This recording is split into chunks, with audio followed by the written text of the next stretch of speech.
Dari faktor komponen-komponen tadi yang sudah dapat, kita pakai rumus rho. Perhitungan dari tulangannya itu adalah menggunakan rumus rho ini.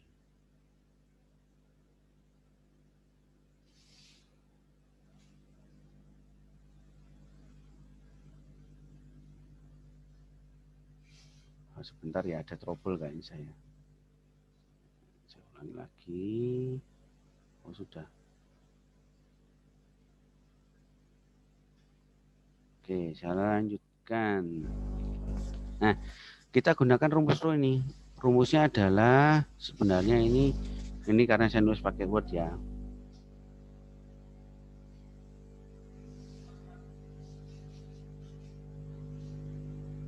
Kok susah ini, ada apa ya? Bentar, saya ulangi lagi ya.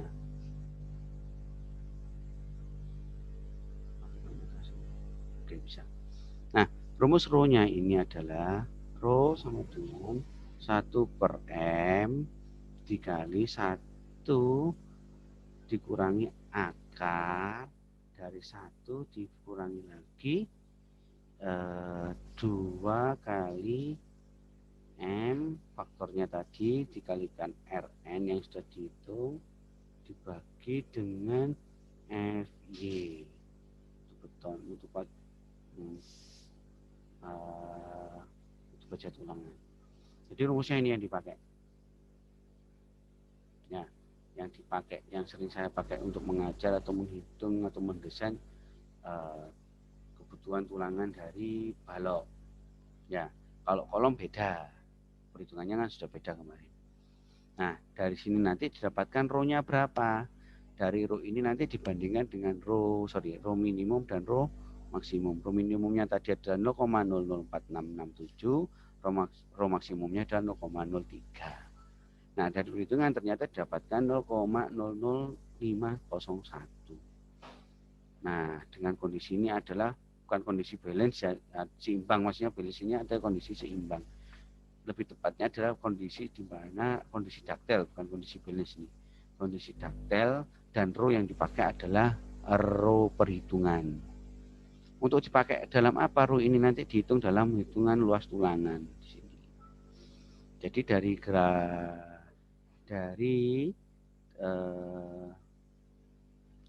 balok tadi, misalkan ini tadi adalah balok untuk susah banget sih,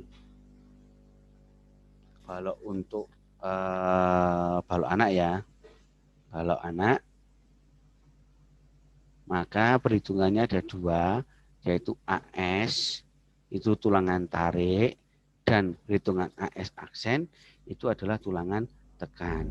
Karena karena yang dihitung tadi di momen di tengah, berarti sini adalah ini AS atau luas tulangan tarik dan ini AS aksen. Nah, AS dihitung dari, salah ini bukan rumin, salah ya, rho. Saya banyak salah, mohon maaf. Rho dikalikan B dikalikan D. Jadi rho itu rumusnya, rasio itu rumusnya adalah AS luas tulangan dibagi dengan B kali D. Ya, AS-nya yang kita cari. Maka AS-nya adalah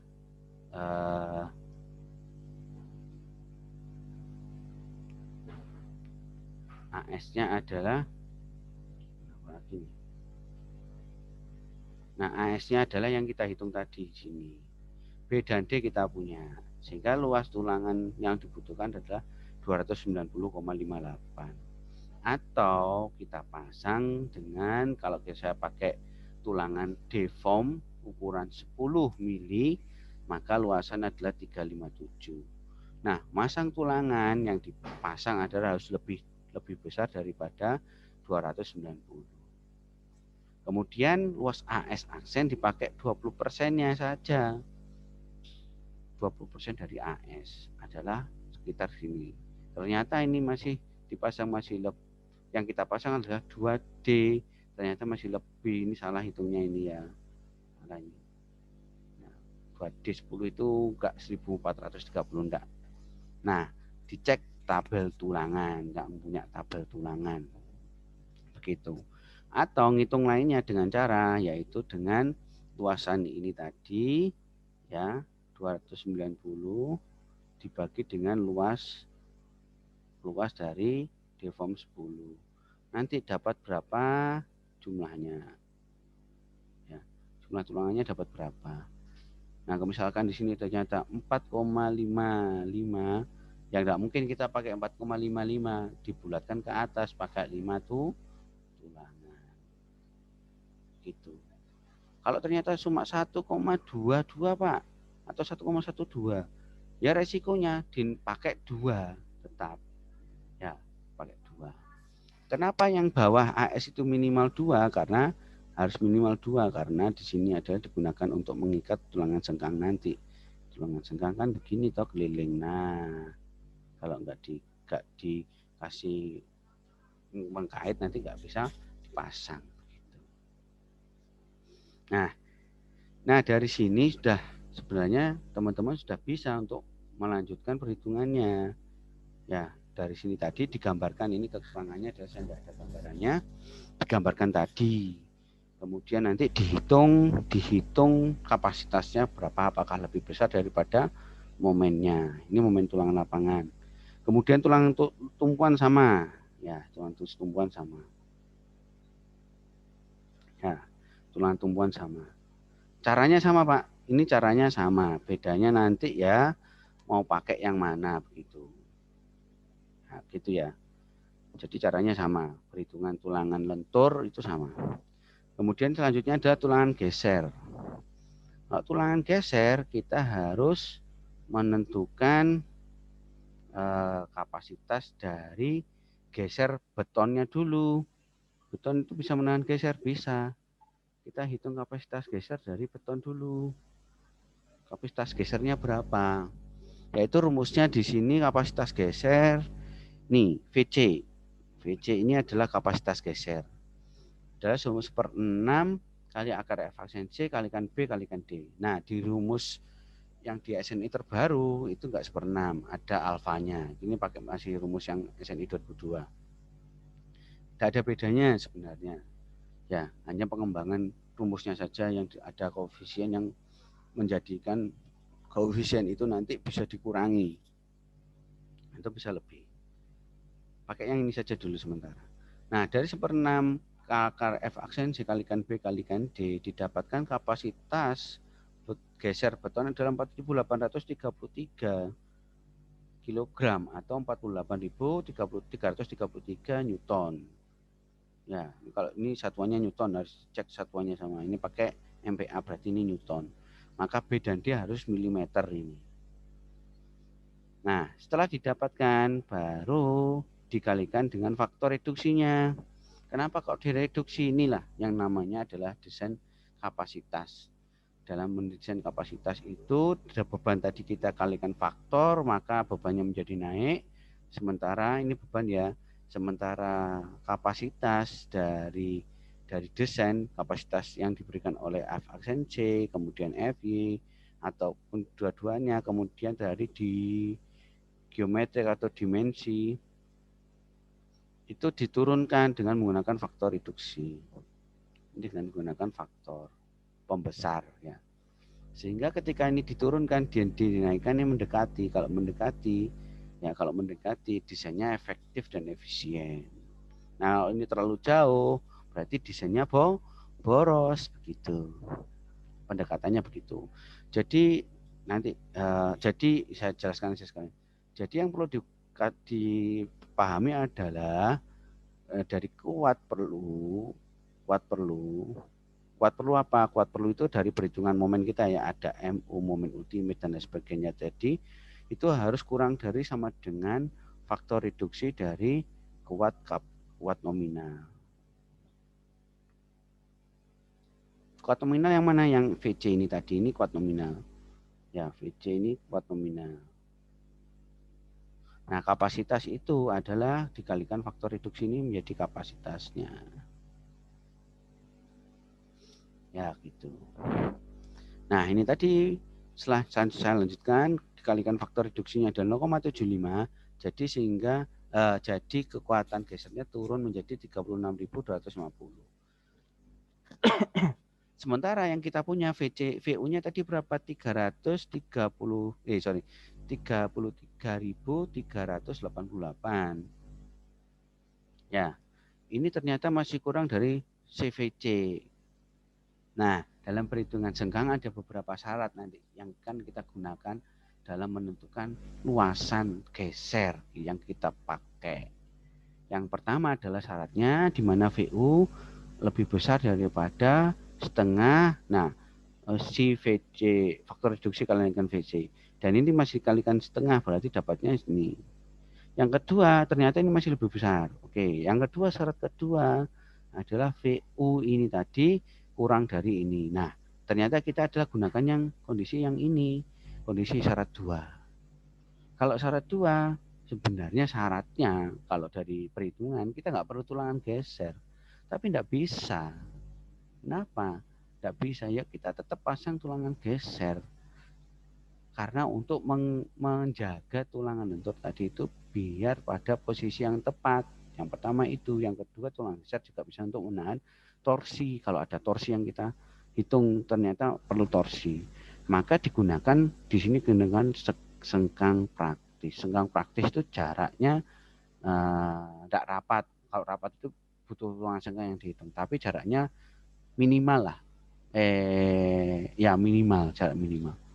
Jarak maksimal boleh, tapi tidak boleh lebih jauh. Nanti tulangannya melendut. Kalau tulangannya bergeser, kalau tulangannya bergeser nanti desainnya tidak sesuai dengan perhitungan teman-teman.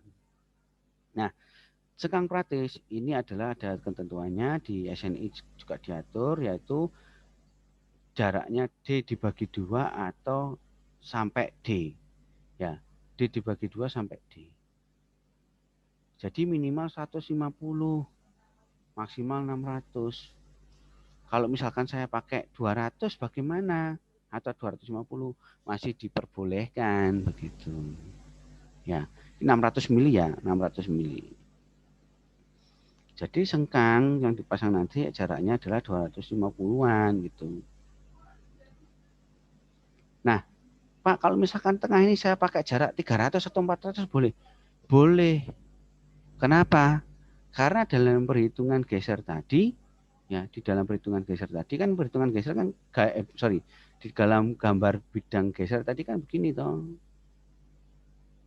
Maka di tengah bentang ini atau di sini gesernya itu tidak terlalu ada, tidak banyak. Tapi enggak gini kondisinya. Sorry, gambarnya enggak begini, tapi begini. Karena dia masih kurang dari VC ya. Faktor reduksi VC. Maka di sini nilainya 0. Nah, kalau nilainya enggak ada geser, tapi masih ada yang lain. Kalau enggak pasang tulangan sengkang nanti ya berubah posisi baloknya. Tapi jaraknya dipakai misalkan 400 gitu bagaimana? Ya monggo saja. Artinya apa? Artinya jarak antar tulangan sengkang itu masih harus bisa dibutuhkan. Gitu. Oke. Nah, setelah ini selesai, maka kita bisa gambarkan tulangan sengkangnya. Nah, ini tidak ada ya. Jadi tulangannya bagaimana tadi? Tadi butuhnya berapa? 5 sama 2 ya, yang tengah, yang tumpuan 4 sama 2. Gambarnya begini. Ah, jelek sekali. Mohon maaf.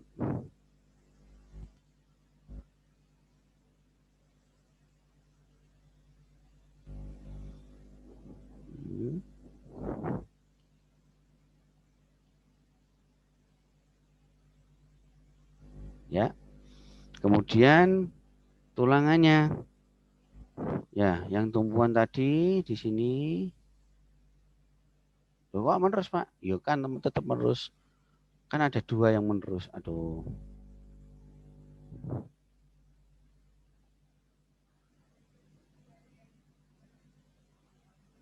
Nah, di tumpuan di sini dipotong.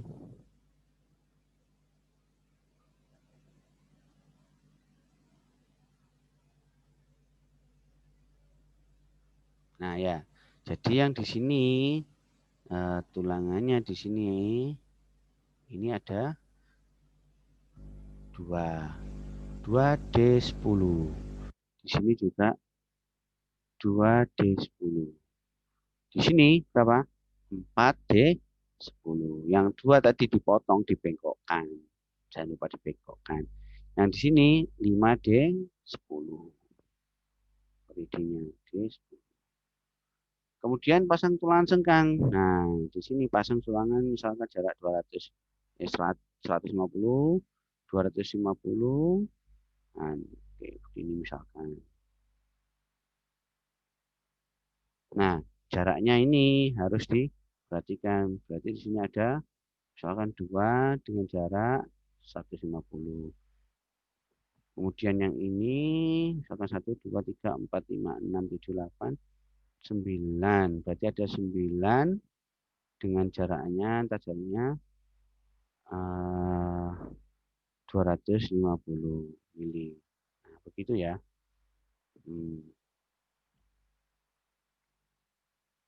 Nah, ini gambar tulangannya begini. Ya, ini untuk balok. Untuk balok satu balok, masih satu balok-balok anak saja.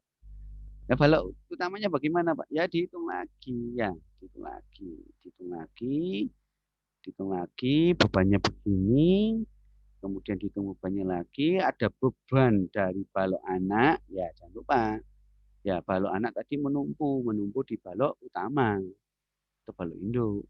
Sehingga ada beban terpusat dari balok anak. Ya, dihitung lagi ada PU-nya sehingga dianalisis.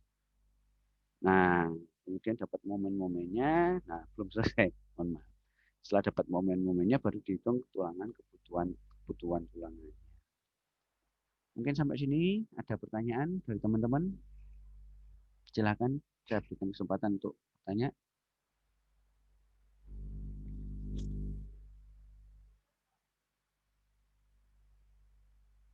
Waktunya habis ya.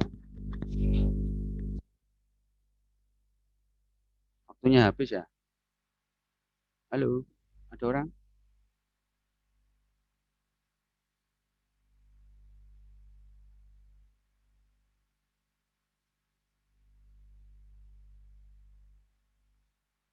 Ini ada mahasiswanya enggak? Masuk semua tapi enggak ada yang nyala ini. Ada, Pak. Ada, Pak. Ada kelas ya? Kelasnya habis ya waktunya ya? Iya, Pak.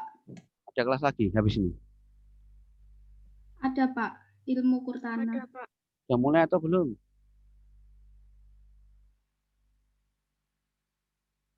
Sudah mau mulai atau belum?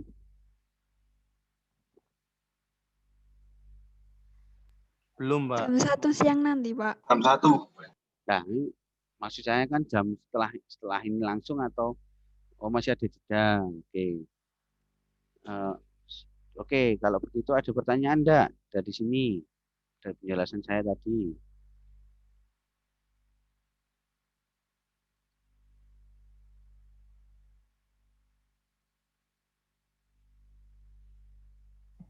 Belum ada, Pak. Belum ada, Pak.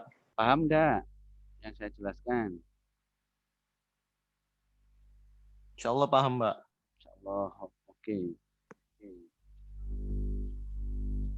Beneran? Ya wis. Itu ya sehari saya ya. Jadi case-nya ini bisa digunakan untuk plat. Ya perhitungan ini tadi bisa digunakan untuk plat. Nanti saya share perhitungan yang sudah saya perbaiki sama ada gambarnya. Ya, begitu. Ada, kenapa disebut langsung? Permisi Pak, ini bertanya, untuk di lapangan rumus yang sering dipakai yang mana ya? Ya, rumus apa ini? Ini kan desain Mas ya, desain. Di dalam desain itu penentuan awalnya ya dari ukuran balok tadi ditentukan, kemudian beban-beban tadi juga ditentukan, kemudian selain itu perhitungannya ya itu sama semua.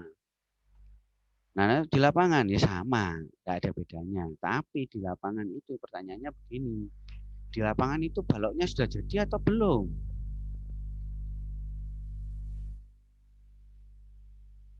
Mas Alwan, Mas Alwan.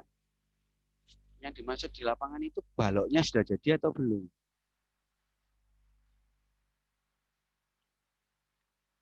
Tulis saja Mas, tidak apa-apa. Kalau nggak bisa ngomong.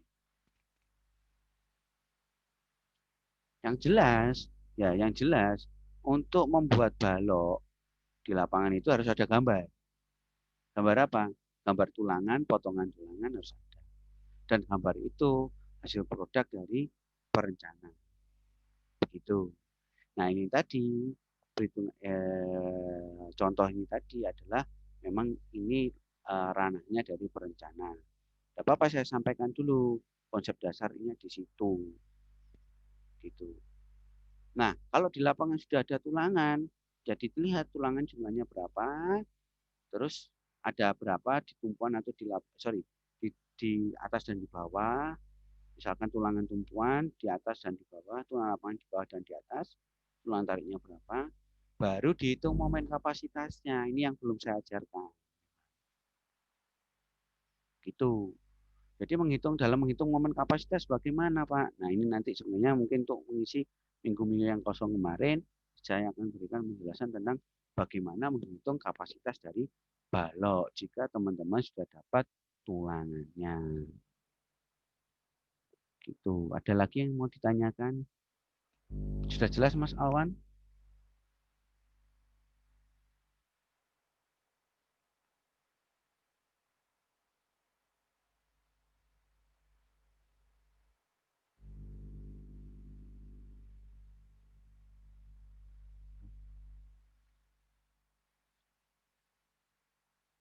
Ada lagi mau ditanyakan? Tidak apa-apa, tidak usah malu-malu.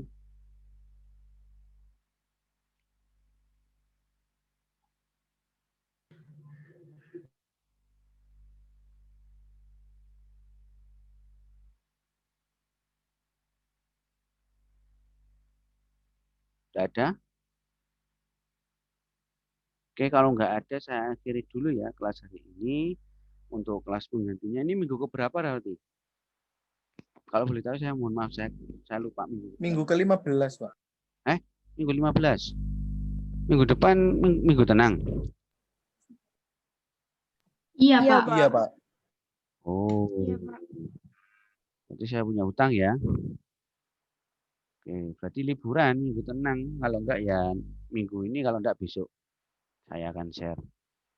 Sebenarnya kalau dari materinya itu enggak cukup 2 SKS Mas Mbak. Kenapa kok enggak cukup? Saya dulu lompat SKS. Itu enggak cukup, masih enggak cukup. Masih enggak cukup karena ya menghitung sampai pondasi itu enggak cukup memang. Itu. Kemarin kita hanya sampai kolom 2 SKS. Itu sangat boleh dibilang ngoyo sekali. Belum contoh-contoh atau perhitungan-perhitungan teman-teman yang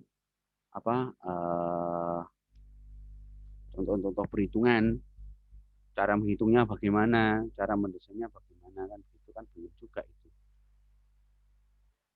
Ya. Jadi menurut saya itu enggak cukup kalau cuma 2 SKS. Untuk struktur beton suruhan ya.